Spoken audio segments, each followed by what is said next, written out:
Quando a gente fala sobre estudar e fazer anotações em livros, a primeira coisa que a gente tem que levar em consideração é que existem diferentes tipos de leituras. Por que eu falo isso? Porque muitas pessoas, muitas vezes, acabam usando uma mesma regra de anotação para todo tipo de leitura. E assim, nada de certo ou errado com relação a isso, cada um faz de acordo com o que o seu processo pessoal manda, né, o que for melhor. Mas para mim, eu acho que é importante diferenciar algumas coisas.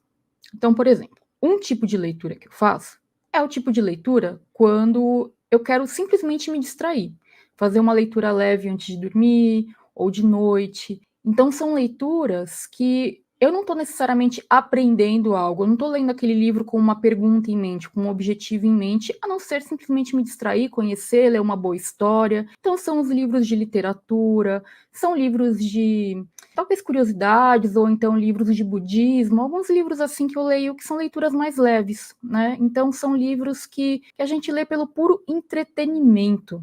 Isso é um tipo de leitura. O outro tipo de leitura são as leituras de aprendizado. E aí, essas leituras de aprendizado, você pode dividir também em diferentes subcategorias, mas é um tipo de leitura diferente.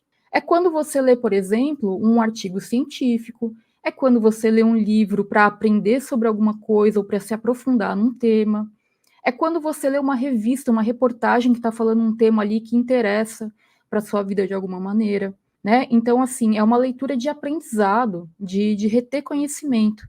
O mesmo vale quando você estuda para um concurso, para uma prova, para o vestibular, para a faculdade ou para qualquer outro objetivo específico.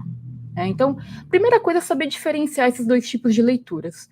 Porque muitas vezes, quando eu estou falando sobre organizar anotações de leituras, especialmente de aprendizado, as pessoas ficam, mas se eu quiser ler As Brumas de Avalon, eu também tenho que fazer dessa maneira?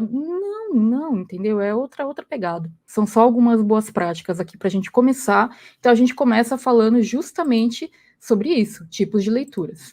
Então, quando a gente fala em tomar notas de textos e tal, nada impede que você esteja lendo, sei lá, um livro de poemas e aí você quer copiar ali o seu poema, o seu verso favorito, etc.